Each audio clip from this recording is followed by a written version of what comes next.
Good morning all of you. कैसे हैं सभी? आशा करते हैं सब अच्छे होंगे। तो कल हमने आपको जो वीडियो के पार्ट 1 में हमने आपको बताया था शब्द पद एवं पदबंध की परिभाषा, जिसमें हमने आपको शब्द की डेफिनेशन, पद की और पदबंध की डेफिनेशन, पद तथा पदबंध में अंतर और शब्द के भेद बताए थे। आज पार्ट 2 में हम आपको बताएंगे पद के भेद। तो पद के भेदों को हम समझते हैं। स्टार्ट करते हैं आज का टॉपिक, पद के भेद। हिंदी में पदों को पांच भेद हैं। संज्ञा पद, जो शब्द किसी वस्तु, स्थान, व्यक्ति अथवा भाव का बोध कराते हैं वे संज्ञा पद कहलाते हैं। संज्ञा के प्रमुख 3 भेद होते हैं: व्यक्तिवाचक संज्ञा, जातिवाचक संज्ञा और भाववाचक संज्ञा। तो इन सभी के विषय में वैसे तो आप विस्तार से पिछली कक्षाओं में पढ़ चुकी हो, लेकिन फिर भी मैं थोड़ा थोड़ा इनको बता देती हूँ। व्यक्तिवाचक संज्ञा वो होती है जो किसी पर्सनल, जैसे किसी का नाम है, स्थान का नाम है, तो वो व्यक्तिवाचक संज्ञा हुई। जातिवाचक संज्ञा वो होती है जो किसी जाति का बोध कराती है या पहचान कराती है। जैसे पक्षी है, पक्षी कई जातियों के होते हैं अलग अलग, और स्थान है और जानवर हैं उनके विषय में, तो वो जातिवाचक के अंदर कैटेगरी जिसको कहते हैं। भाववाचक जो मन के भावों को व्यक्त करता है वो भाववाचक संज्ञा कहलाती है। सर्वनाम पद, जो शब्द संज्ञा के स्थान पर प्रयुक्त होते हैं वे सर्वनाम पद कहलाते हैं। सर्वनाम के मुख्य 6 भेद बताए गए हैं। पुरुषवाचक सर्वनाम, इनको भी 3 भागों में विभाजित किया गया है। तो पुरुषवाचक सर्वनाम को 3 भागों में उत्तम पुरुष, मध्यम पुरुष और अन्य पुरुष। उत्तम पुरुष बोलने वाला, मध्यम पुरुष जो सुन रहा है उसको कहते हैं, अन्य पुरुष यानी तीसरा व्यक्ति जिसके विषय में हम बात कर रहे हैं। तो फिर आता है हमारा निश्चयवाचक सर्वनाम। निश्चयवाचक जिसमें हम निश्चित होता है कि पर्टिकुलर चीज़ का निश्चय हमें पता होता है, तो वहाँ पर निश्चयवाचक सर्वनाम होता है। अनिश्चयवाचक सर्वनाम वो होते हैं जिनके बारे में हमें पता नहीं होता, तो वो अनिश्चयवाचक सर्वनाम कहलाता है। प्रश्नवाचक, जैसे प्रश्नवाचक सर्वनाम में जो है प्रश्न होता है, क्या, कैसे, कब, ये सब प्रश्नवाचक सर्वनाम कहलाते हैं।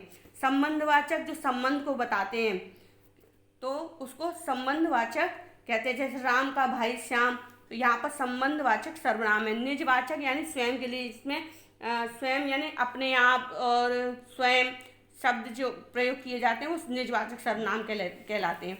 विशेषण, जो शब्द सर्वनाम की विशेषता बताते हैं वे विशेषण पद कहलाते हैं। इसके मुख्य रूप से 4 भेद होते हैं। गुणवाचक विशेषण, जो किसी के गुण या दोष को बताता है, वो गुणवाचक, अच्छा बुरा, ये सब हमारे गुणवाचक विशेषण होते हैं। परिणामवाचक, जो किसी परिमाणवाचक यानी किसी की नाप तोल के विषय में बताते हैं, वो परिमाणवाचक विशेषण के अंतर्गत आते हैं। संख्याबोधक, जो किसी चीज़ की संख्या का बोध कराते हैं, वो संख्यावाचक। जैसे 1 दर्जन के लिए जो है, जैसे 2 किलो चीनी, 5 किलो आम, ऐसे, तो ये संख्यावाचक बता दिया। सार्वनामिक विशेषण, जैसे वह, यह, जहाँ पर आता है तो वहाँ पर सार्वनामिक विशेषण कहलाता है। इनमें से परिमाणवाचक विशेषण के भी 2 मतलब भागों में विभाजित किया गया है। निश्चित परिमाणवाचक यानी कि जिसमें निश्चित पता हो, कि निश्चितता हो कि इसकी नापतोल इतनी है। जैसे निश्चित हमें पता है कि 2 किलो दूध, 3 किलो चीनी, तो यहाँ निश्चित है। और अगर कुछ चीनी, कुछ दूध, तो इस तरीके से वो अनिश्चयवाचक में आ गया। इसी प्रकार से संख्याबोधक विशेषण के भी 2 भाग हैं, निश्चित संख्यावाचक और अनिश्चित संख्यावाचक। जिसमें संख्या पता होती है वो निश्चित संख्यावाचक होते हैं। अनिश्चित संख्यावाचक में हमें संख्या पता नहीं होती है।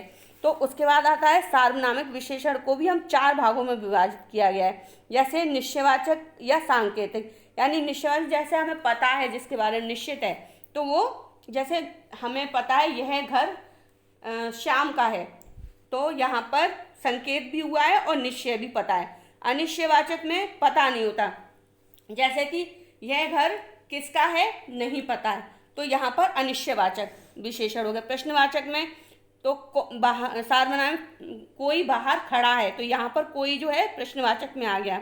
संबंधवाचक, जैसे किसी का संबंध बताया जाता है, जो मैंने आपको पहले बता चुकी हूँ। वह राम का भाई है, तो वह जो है सार्वनामिक है और संबंध बता रहा है, तो यहाँ पर वो सार्वनामिक संबंधवाचक सार्वनामिक विशेषण हो गया। अब आता है क्रियापद। किसी कार्य के करने या होने का बोध कराने वाले शब्दों को क्रियापद कहते हैं। ये दो प्रकार के होते हैं, सकर्मक क्रिया और अकर्मक क्रिया। सकर्मक क्रिया जिसमें सकर्मक क्रिया जहाँ पे कर्म नहीं होता वो सकर्मक क्रिया होती है। कर्म होता है वो सकर्मक क्रिया होती है, जिसमें कर्म नहीं होता वो अकर्मक क्रिया होती है।